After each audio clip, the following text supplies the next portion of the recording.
दोस्तों, कल सिल्वर के अंदर उसकी ऊंचाई से एक बहुत ही अच्छी गिरावट आई है। उसी तरह से आप देख सकते हो गोल्ड के अंदर भी एक अच्छी गिरावट आ रही है। इसका मुख्य कारण यह है कि फेडरल रिजर्व के जो मिनट्स यानी कि पिछले मीटिंग के जो मिनट्स सामने आए, ये मिनट से हमें पता चला कि फेडरल रिजर्व के कुछ मेंबर ये बोल रहे हैं कि इंटरेस्ट रेट को बढ़ाना चाहिए। अगर इन्फ्लेशन नीचे नहीं आता है तो वो इंटरेस्ट रेट को बढ़ाने के लिए रेडी है। लेकिन दोस्तों, समझने वाली बात यह है कि फेडरल रिजर्व की मीटिंग हुई थी 1 मई 2024 को, और 1 मई 2024 के बाद ही non farm payroll data, manufacturing PMI और आईएसएम नॉन मैन्युफैक्चरिंग पीएमआई का डेटा आया था, जो मार्केट के एक्सपेक्टेशन से बहुत ही नीचे था। उसी तरह से इन्फ्लेशन का डेटा भी ये मीटिंग के बाद ही आया था, और हमने देखा कि इन्फ्लेशन भी थोड़ा नीचे आया था।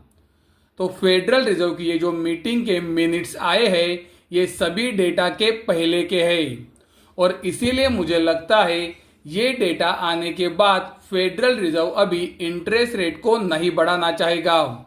14 मई 2024 को जब फेडरल रिजर्व के चेयरमैन पॉवेल ने स्पीच दिया था, वो स्पीच के अंदर भी उन्होंने ये क्लियरली कहा था कि उनका अगला मूव इंटरेस्ट रेट बढ़ाना नहीं होगा। और दोस्तों, इसीलिए मुझे लगता है कि पॉसिबिलिटीज बहुत ज़्यादा है कि इंटरेस्ट रेट आने वाले समय में ना बढ़े, उल्टा इंटरेस्ट रेट कट आने वाले समय में हो सकता है।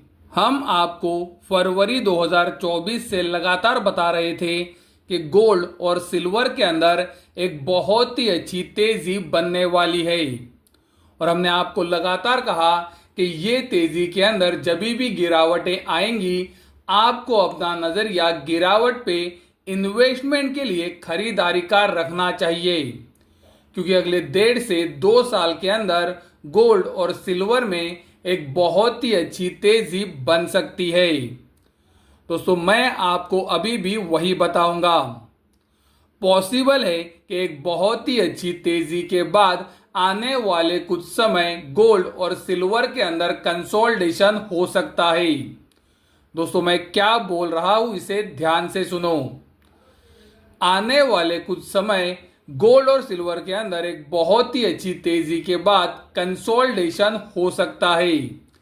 लेकिन दोस्तों, आप तो इन्वेस्टमेंट कर रहे हो, तो मुझे लगता है अगर आपको इन्वेस्टमेंट के मौके नीचे की तरफ मिलते हैं तो वहां पर 1.5 से 2 साल के नजरिए से इन्वेस्टमेंट जरूर करो, क्योंकि मुझे लगता है 1.5 से 2 साल के अंदर एक बहुत ही अच्छी तेजी गोल्ड और सिल्वर में रह सकती है।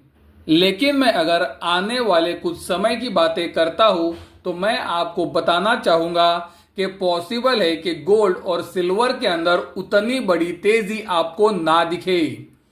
कृपया ये बात को ध्यान में रखें।